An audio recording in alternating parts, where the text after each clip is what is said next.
días, mis amados hermanos. Hoy desde acá, desde la Rosa de Salón, desde la iglesia en Madrid, en Sánchez de Vallecas, Alto de Sartenilla. Hoy vamos a dar continuidad con el estudio bíblico de El Expositor.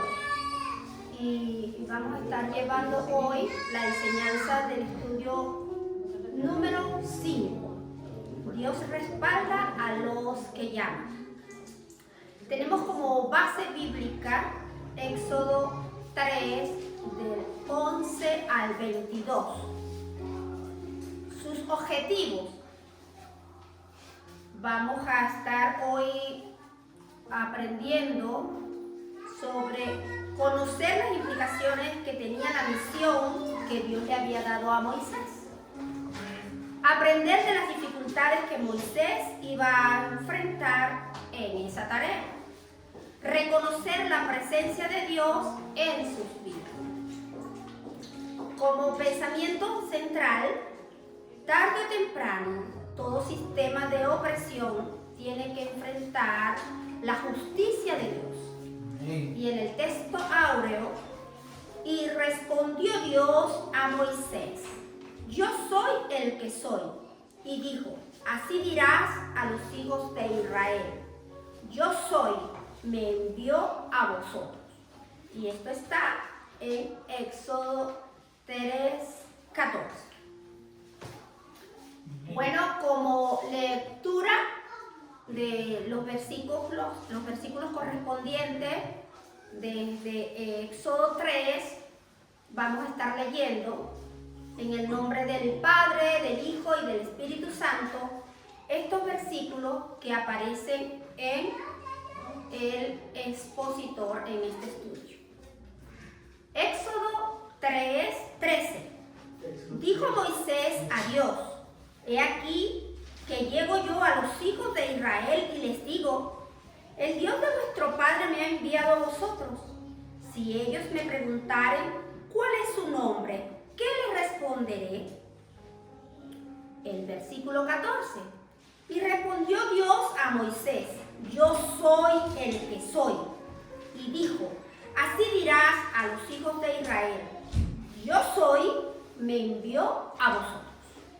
Además dijo Dios a Moisés: así dirás a los hijos de Israel: Jehová, el Dios de vuestro Padre, el Dios de Abraham, el Dios de Isaac y el Dios de Jacob, me ha enviado a vosotros. Este es mi nombre para siempre. Este es mi memorial por todos los siglos. El versículo 16. Ve y reúne a los ancianos de Israel y diles: Jehová, el Dios de vuestro Padre, el Dios de Abraham, de Isaac y de Jacob, me apareció diciendo: en verdad os he visitado y he visto lo que os hace en Egipto. El número 17. Y he dicho: yo os sacaré de la aflicción de Egipto a la tierra del cananeo, del eteo, del amorreo, del fereceo, del heveo y del jebuseo, a una tierra que fluye leche y miel. Y oirá tu voz, e irás tú y los ancianos de Israel al rey de Egipto, y le diréis: Jehová, el Dios de los hebreos, nos ha encontrado. Por tanto, nosotros iremos ahora camino de 3 días por el desierto, para que ofrezcamos sacrificio a Jehová nuestro Dios. Mas yo sé que el rey de Egipto no os dejará ir sino por mano fuerte. Pero yo extenderé mi mano y heriré a Egipto con todas mis maravillas que haré en él, y entonces os dejará ir. Y yo dejaré a este pueblo, y yo daré a este pueblo gracias en los ojos de los egipcios, para que cuando salgáis no vayáis con las manos vacías, sino que pedirá cada mujer a su vecina y a su huésped alhajas de plata, alhajas de oro y vestidos, los cuales pondréis sobre vuestros hijos y vuestras hijas, y despojaréis a Egipto. Tenemos como datos generales del tema la enseñanza, ¿verdad? Aunque el Señor pudo haber librado a su pueblo con una sola palabra, escogió a un siervo para obrar por medio de él. Como autor, Moisés. Personajes: el ángel de Jehová, Moisés, los ancianos del pueblo, Israel y Faraón.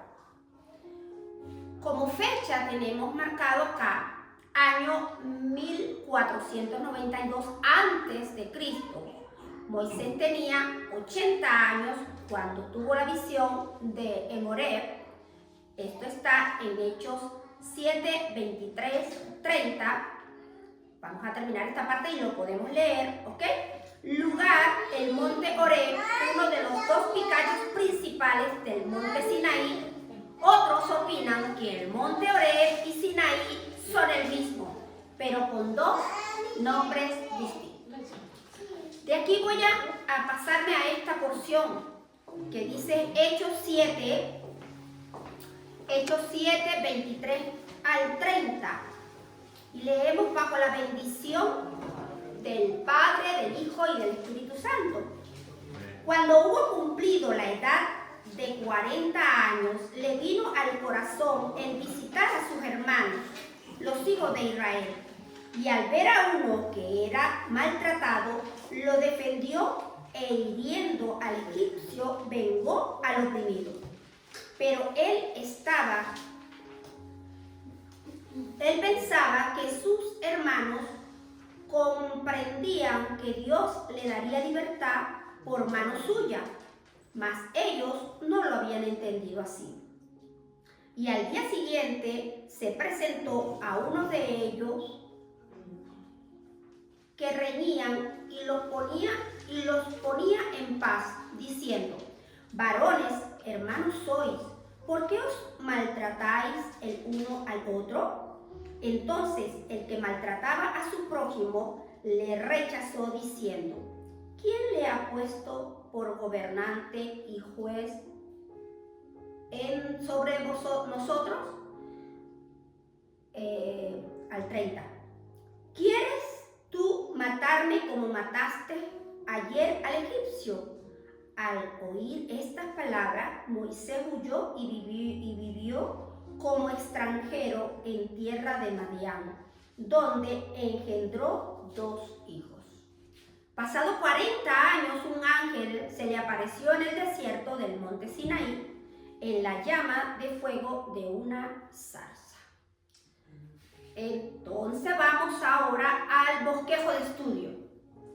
El bosquejo de estudio está dividido en 3 partes y está subdividido cada punto en 2 partes, letra A y letra B. La primera: Moisés anticipa un problema. Eso lo tenemos en Éxodo 3, del 13 al 15, y está en la lectura principal de este texto, ¿verdad? Allí podemos volverlo a escudriñar las veces que sea necesaria, pero a través de este medio contamos con poco tiempo y vamos a ir avanzando. En la letra A, desea saber el nombre de Dios. Está en el capítulo 3 del versículo 13. He aquí que llego yo a los hijos de Israel y les digo: el Dios de vuestro Padre me ha enviado a vosotros. Si ellos me preguntaren cuál es su nombre, ¿qué les responderé? El número 2, Dios le ordena que hable con los ancianos de Israel. Lo encontramos en Éxodo 3, del 16 al 17. La letra A, Moisés debía contarles la visión de Dios.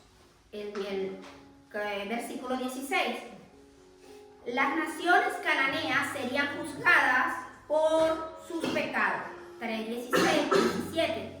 En el punto 3 estaremos abordando: Dios envía envía a Moisés y a los ancianos de Israel ante Faraón. Eso lo encontramos en Éxodo 3, del 18 al 22. Y los puntos A y B serían: Dios se manifestaría poderosamente a favor de su pueblo. En el capítulo 3, 18 y 19, esos dos versículos. Y la B, Israel hallaría gracia ante los egipcios. Estos son los capítulos 20 y 22.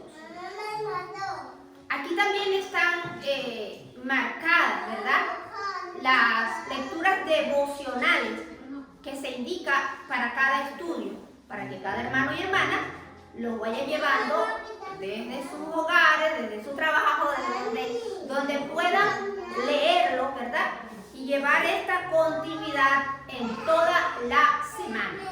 Está marcado de lunes a sábado, ¿ok?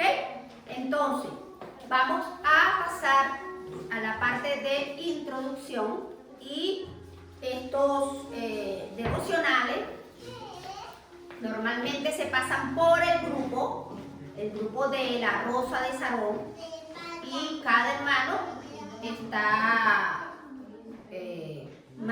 tiene más claro, ¿verdad?, cuáles son los temas que se van a tratar durante la semana.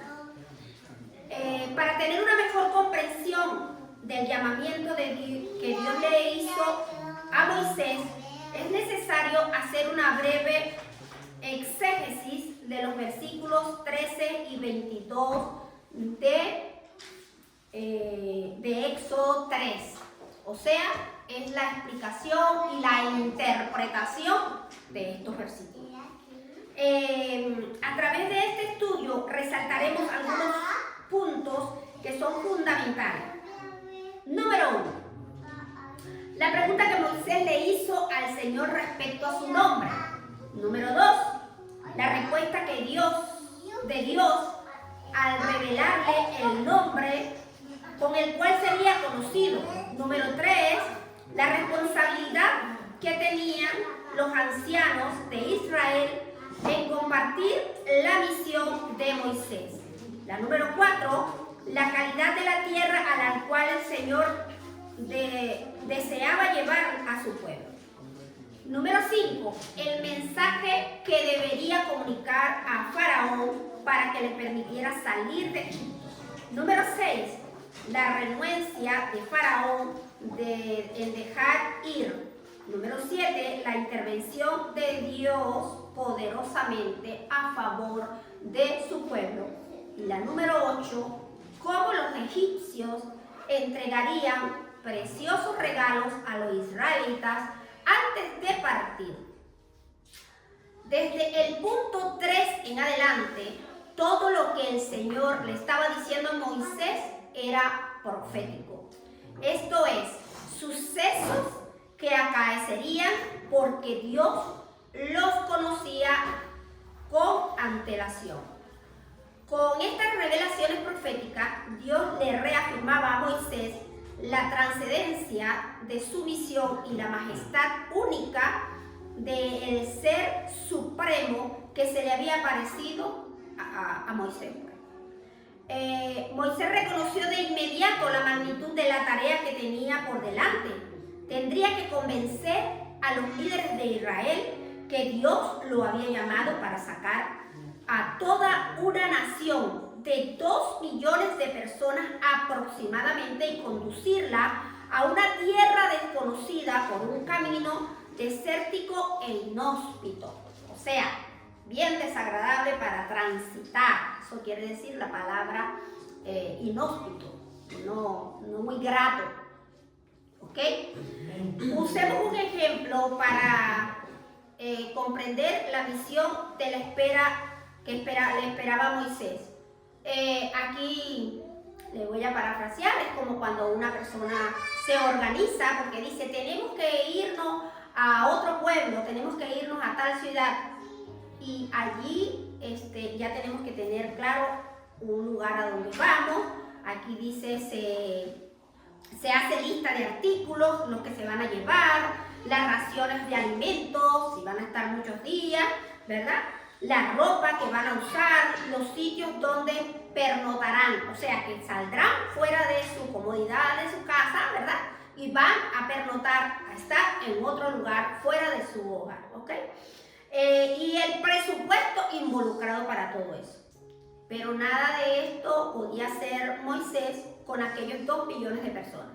Era asunto de desafiar al monarca mundial más poderoso de ese entonces y sacar a la nación a cualquier costo, peregrinar por el desierto con ancianos, mujeres y niños, enfrentar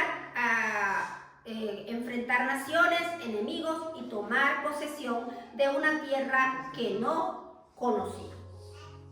En el desarrollo del estudio tenemos el punto número 1 y vamos a tenemos aquí marcado seguimos con 13 y 15, los que aparecen en la primera página del libro, y dice definiciones y etimología en hebreo.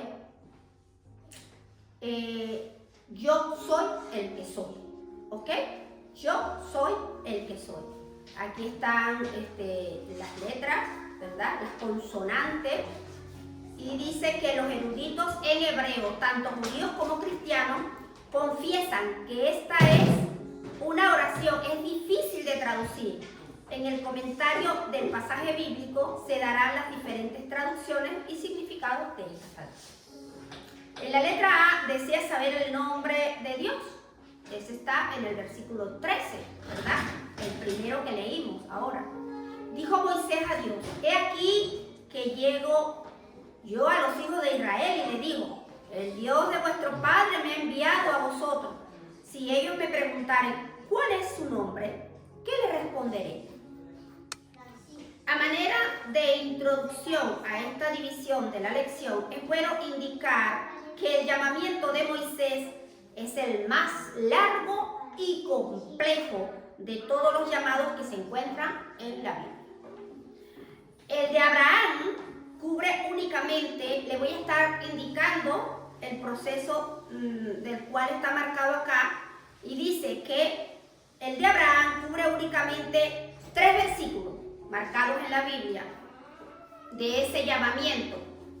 El de Josué 9, el de Eliseo 3, el de Isaías 13, el de Pablo 18, y una vez que el Señor le garantizó a Moisés que le acompañaría en su encuentro con Faraón, Moisés anticipó un problema. ¿Qué le diría a los ancianos de Israel si le preguntaban por el nombre de Dios que se le había aparecido? Esta fue la segunda evasiva de los 5 que Moisés le dio al Señor, tratando de desligarse de esta misión.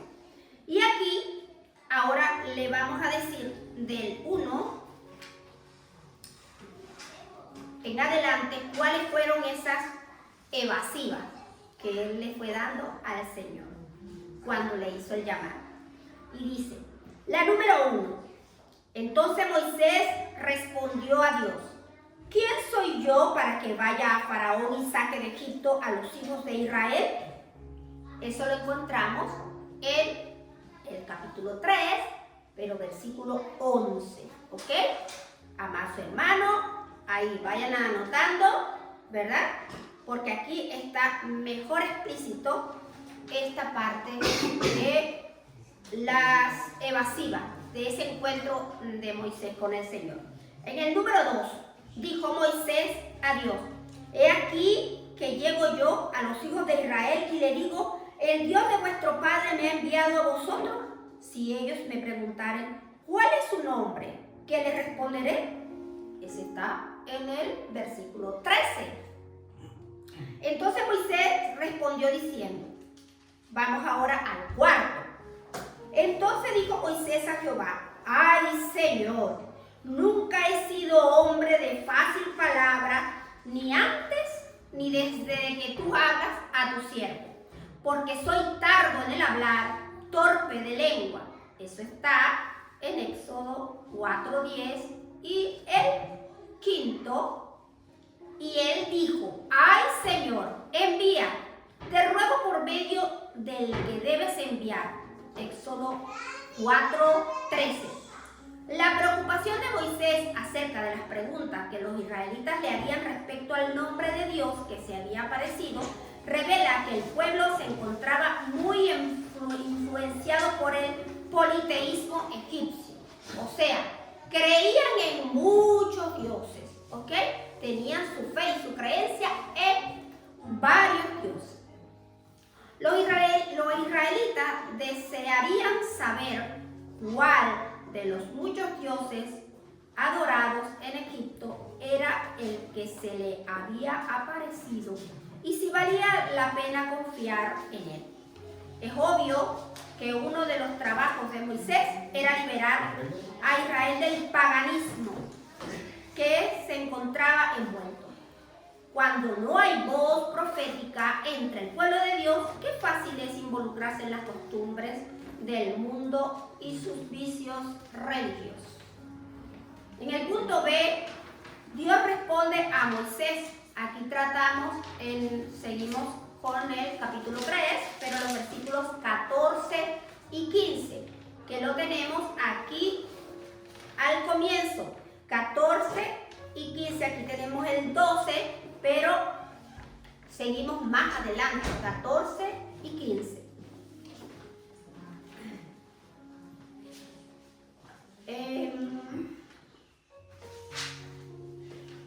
En el punto B, los versículos 14 y 16 se han presentado para grandes discusiones lingüísticas.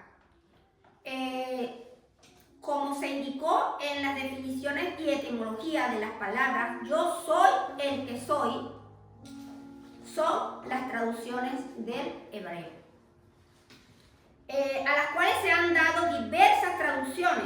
Por ejemplo, la versión griega del Antiguo Testamento, la Septuaginta, traduce yo soy el que existe.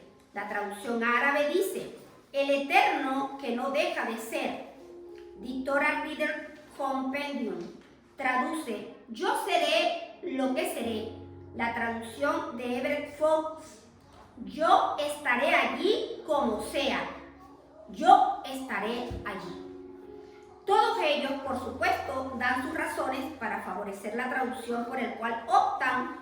Unas de las traducciones que más se usan es la de la Reina Valera de 1960.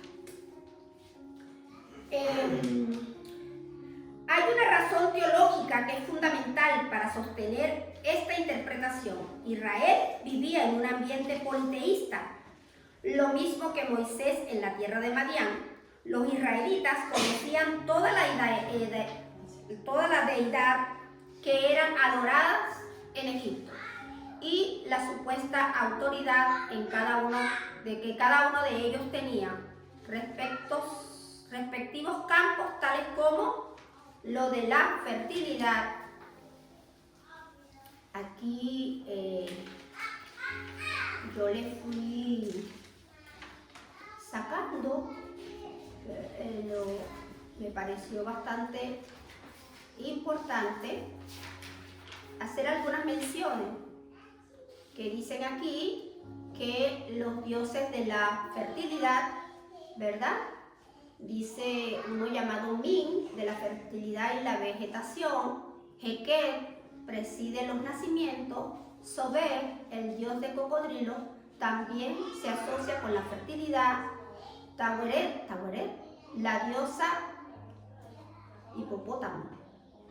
O sea, aquí vale la pena buscar lo que nos describen aquí, que dice que la fertilidad, la guerra, la agricultura, la ganadería, el comercio, las fuerzas naturales u otras. Cada una de las deidades tenía su nombre correspondiente, como Ra, Osiris, Isis, Anubis, Sobek, etc. Para ellos la identidad y poder del dios radicaban en el nombre que tenía. El Señor le dio a entender a Moisés que su identidad y poder no dependían del nombre que le asignaran, sino de quién era él, independientemente que su nombre. Por eso dijo, yo soy el que soy. En el segundo punto, Dios le ordena que hable con los ancianos de Israel. Y eso lo vamos a encontrar en Éxodo 3, del 16 al 17. En la definición y etimología tenemos Jehová. Jehová, traducción del tetragramatón, son las 4 letras, son consonantes, de las cuales se estará hablando en la exposición. Dios de vuestro padre, Dios de Abraham, de Isaac, de Jacob, era el nombre para siempre, su memorial por todos los siglos. En el punto A, Moisés debía contarle la visión de Dios. Ve y reúne a los ancianos de Israel y dile, Jehová, el Dios de vuestro padre, el Dios de Abraham, de Isaac y de Jacob, me apareció diciendo, en verdad os he visitado y he visto lo que os hacen en Egipto. La palabra Jehová es un término híbrido compuesto de 4 consonantes y las vocales, que son la Y, la H, la W y la H, y las vocales de Adonai, la razón por la cual se formó la palabra Jehová, utilizando las vocales de Adonai, fue para evitar la pronunciación del nombre sagrado de Dios, con el cual se dio a conocer a los hebreos.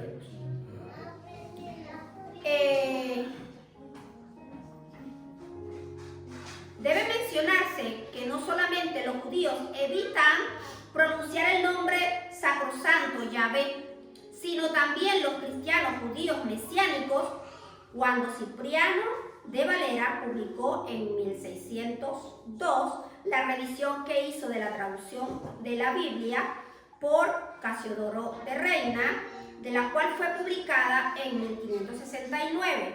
Escribió un prólogo en su revisión intitulado Exhortación al cristiano lector a leer la Sagrada Escritura, en las cuales le muestra cuáles sean los libros canónicos, o sea, los que son los que están en la Biblia, de la Sagrada Escritura, y cuáles los que no están, como los apócrifos, que lo usan más que todo los católicos. En este prólogo rebate con argumentos sumamente convincentes la idea de que el nombre de Dios, Yahvé o Jehová o Yahvé, no debe ser pronunciado. Por lo tanto, no hay nada de malo de que el creyente pronuncie el nombre sacrosanto de Dios, ya sea Jehová o Yahvé, siempre y cuando lo haga con respeto y veneración. Como dice en Éxodo 27, no temerás el nombre de Jehová tu Dios en vano. No tomarás el nombre de Jehová tu Dios en vano, porque no dará por inocente Jehová al que tomare su nombre en vano. En el versículo 16 contiene 3 importantes imperativos. Estos imperativos son: ve, reúne y diles, en la orden que le da Dios a Moisés. Con estos mandatos se daría inicio al capítulo más importante de la vida de Moisés. Desde ese momento ya deja de ser un pastor de ovejas, de las cuales se apartaría para siempre a fin de convertirse en pastor de almas. En el punto B, las naciones cananeas serían juzgadas por su pecado. Y he dicho, yo sacaré de la aflicción de Egipto, a la tierra del cananeo, del eteo, del amorreo, del fereceo, del heveo y del jebuseo, a una tierra que fluye leche y miel. En las listas que se encuentran en Éxodo, Levítico, Número, Deuteronomio de los pueblos que habitaban la tierra prometida, hay una variación de 6 a 10 naciones que allí se encontraban, las cuales serían expulsadas o exterminadas a fin de que el pueblo de Dios tomara posesión de esos territorios. La pregunta que muchos se han hecho: ¿Por qué esta medida tan drástica? ¿Es que acaso Israel no podía convivir con ellas manteniendo a la vez su independencia e identidad? La respuesta es un categórico no.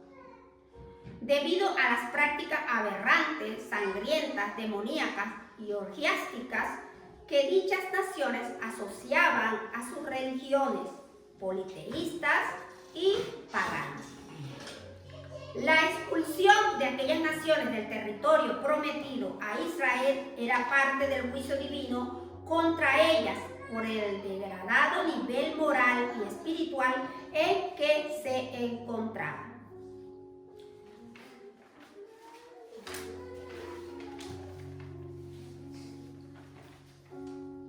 Tenemos un ejemplo dramático en la Biblia que ilustra en lo que se está diciendo y se encuentra en Primera de Reyes 16:34.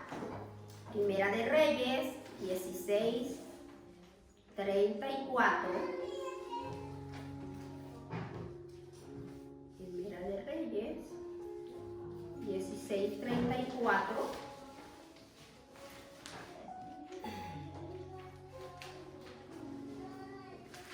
Y dice: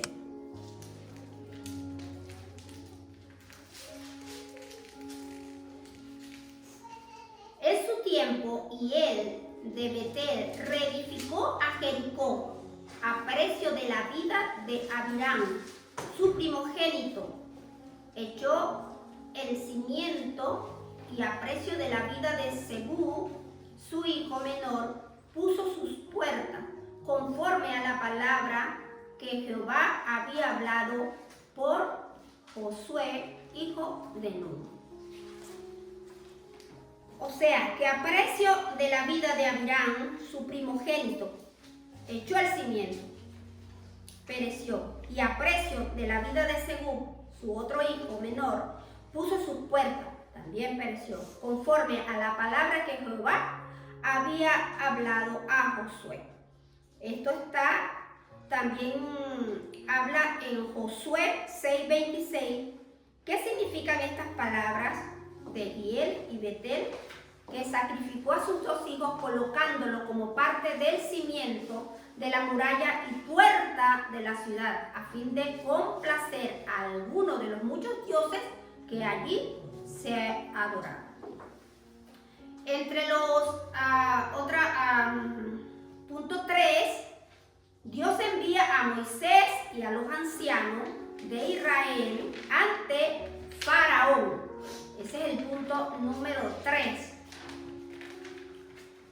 Tenemos como una definición y etimología: despojaréis. En hebreo, natsal. En 1 Samuel 30:22 se usa con la connotación de la recuperación de una propiedad que había sido quitada con violencia. Con traducción dice: y ustedes vaciarán a Egipto. En el punto A de la parte del número 3 dice: Dios se manifestaría poderosamente a favor de su pueblo. Y ahí estaremos abordando los versículos 18 y 19 del capítulo 3. Y oirán tu voz e irás tú y los ancianos de Israel al rey de Egipto, y le diréis: Jehová, el Dios de los hebreos, nos ha encontrado. Por lo tanto, nosotros iremos de camino de 3 días por el desierto para que ofrezcamos sacrificios a Jehová nuestro Dios. Mas yo sé que el rey de Egipto no os dejará ir, sino por mano fuerte. Y eso lo vemos en el capítulo 3, pero en los versículos 18 y 19.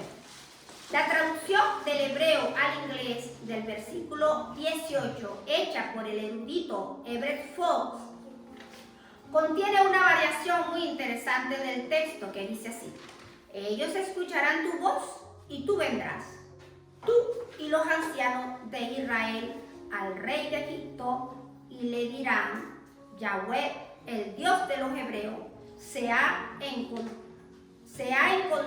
con nosotros. Por lo tanto, ahora te rogamos que nos dejes ir a una jornada de 3 días al desierto y nos permita sacrificar ofrendas a Yahweh, nuestro Dios. La petición inicial del pueblo hebreo era un ruego a Faraón, no tanto de emancipación, sino de permiso para observar una fiesta religiosa.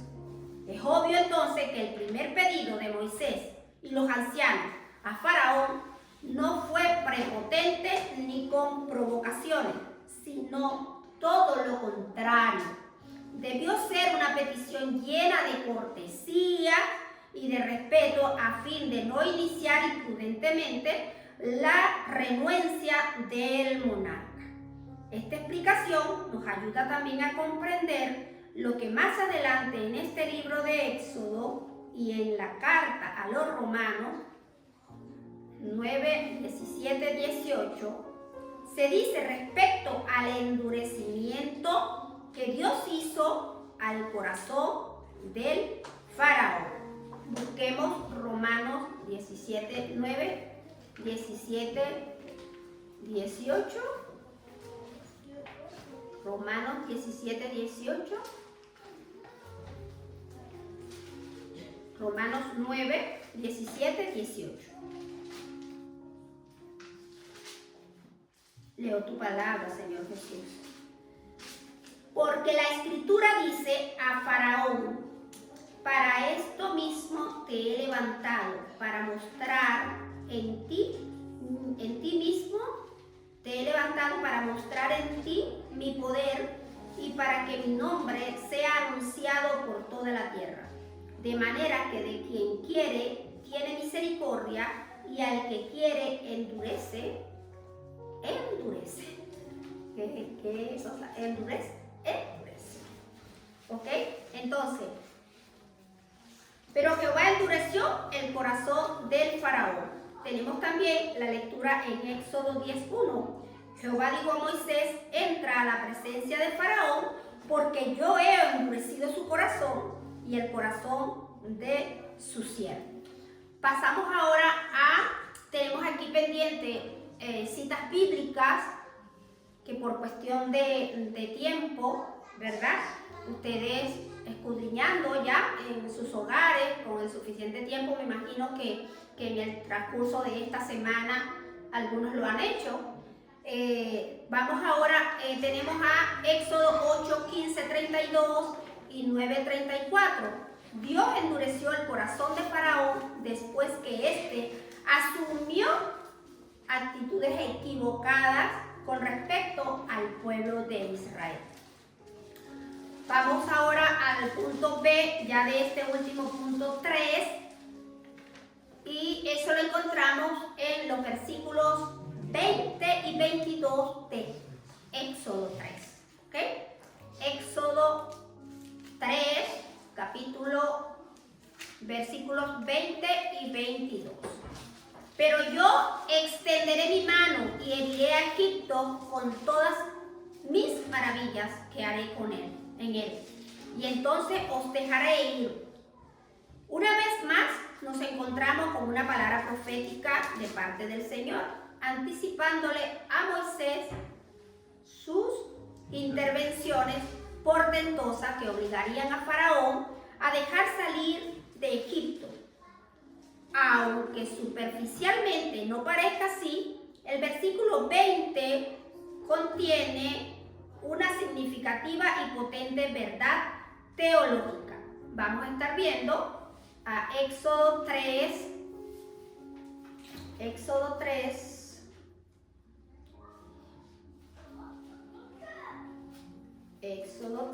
pero en el versículo 20. 3:20. Dice en el nombre de Jesús: pero yo extenderé mi mano y heriré a Egipto con todas mis maravillas que haré en él, y entonces os dejaré ir. en este pasaje tres verbos clave que tienen que ver con la redención de Israel. Ellos son extenderé, heriré y haré. Una prueba contundente de la no participación de Israel en su salida de Egipto es que no se mencionan estrategias militares ni armas con las cuales confrontarían al ejército opresor. O sea, iban a salir porque iban a salir con la ayuda, la mano de Dios. Era por gracia, no por la obra de ellos, ni por lo que intentaran, ni con armamento, ni defenderse con nada. Era el Señor el que los guiaría, los sacaría a su debido tiempo. La nación mantendría una actitud pasiva de credulidad a lo que Dios estaba diciendo que haría, mientras que Él asumiría toda la responsabilidad de la acción liberadora. Dios extenderá su mano, herirá a Faraón y su hueste y pondrá en libertad a su pueblo. Vamos al resumen general, ¿verdad? En esta oportunidad le digo que hay que hacer énfasis, ¿verdad? En saber realmente desde el número 1 en adelante todas las evasivas que hizo Moisés al recibir el llamado. Eso nos hace confrontar, o sea, tienes un llamado a que se le dice al Señor en nuestra inocencia, en nuestra humanidad, ¿verdad? Moisés le dijo todas estas evasivas para no querer asumir, pero se mostró claramente y comprobado en la Biblia que Él se encargó de todo, usar primeramente en esta salida a Moisés. Entonces, hay varios puntos en la lección de hoy que es necesario enfatizar para una mejor comprensión del enfoque bíblico. Primero, Moisés anticipó un problema. Este se centraba en las preguntas obligadas que los hijos de Israel le iban a hacer. ¿Quién es ese Dios que se le había aparecido? Según el versículo 13, Moisés le dijo al Señor que le iba a decir que el Dios de vuestros padres me ha enviado a vosotros. Y ellos iban a insinuar, ¿y cuál de ellos? Porque en Egipto tenían tantos dioses, ¿verdad? Tenían tantos dioses. Y él simplemente no podía decirle, me ha enviado este Dios que se me apareció en la zarza. No, tenía que aún profundizarle más porque ellos no eran politeístas, o sea, creían en muchísimos dioses paganos. Dijo al Señor que les iba a decir que el Dios de vuestros padres me había enviado a vosotros. Y ellos iban a insinuar, ¿cuál de ellos? Esto era un indicativo de que el pueblo hebreo había sido marcadamente influenciada por el politeísmo egipcio. O sea, que adoraban a muchos dioses. La identidad del verdadero Dios se había perdido dentro del montón de dioses adorados por los egipcios. Y hay aquí de manera de advertencia. Cuidado, podemos perder la visión del Dios verdadero cuando no hay una íntima relación con Él. Segundo, Dios se identificó diciendo, yo soy el que soy. Estas formas verbales se convirtieron en el nombre sacrosanto de Dios. Con estas palabras les dio a entender a Moisés y a su pueblo que Él es superior a todos los dioses. A todos los dioses. Con esta palabra les dio a entender, ¿sí? Él sencillamente es el que es. No es su nombre el que le da identidad su identidad la que determina el nombre con que es conocido. Número 3. Dios se identificó como el Dios de sus padres, Abraham, Isaac y Jacob. De esta manera el Señor cumplió dos propósitos importantes. Uno, dar testimonio de la vida espiritual de los antepasados de la nación a quienes Dios reconocía como siervos fieles. Número 2, enfatizar el pacto que hizo con ellos al darle una tierra para su descendencia, que serían innumerables como la arena del mar. Número 4, la misión de Moisés era confrontar al monarca más poderoso que había y quizás el más déspota que había. La confrontación no sería simplemente la negación de asuntos triviales, sino la tarea de solicitar la salida de 2 millones de personas para adorar a Dios en el desierto. ¿Cuánta aplicación tiene para la vida cristiana? El cristiano tiene una lucha sin cuartel con el déspota más grande del universo, Satanás, y la tarea es arrebatarle de sus garras a millones de almas. Quinto, Israel no sería libertado con armas humanas, sino con la gracia de Dios. Israel no tuvo que tirar una sola lanza ni blandir una espada. Su libertad fue regalo de la gracia divina. Así es la salvación en Cristo por gracia. Estamos en el tiempo justo y ahora viene la sesión de las preguntas con nuestros amados hermanos acá internamente. Paz de Dios, mis amados hermanos, en la otra oportunidad.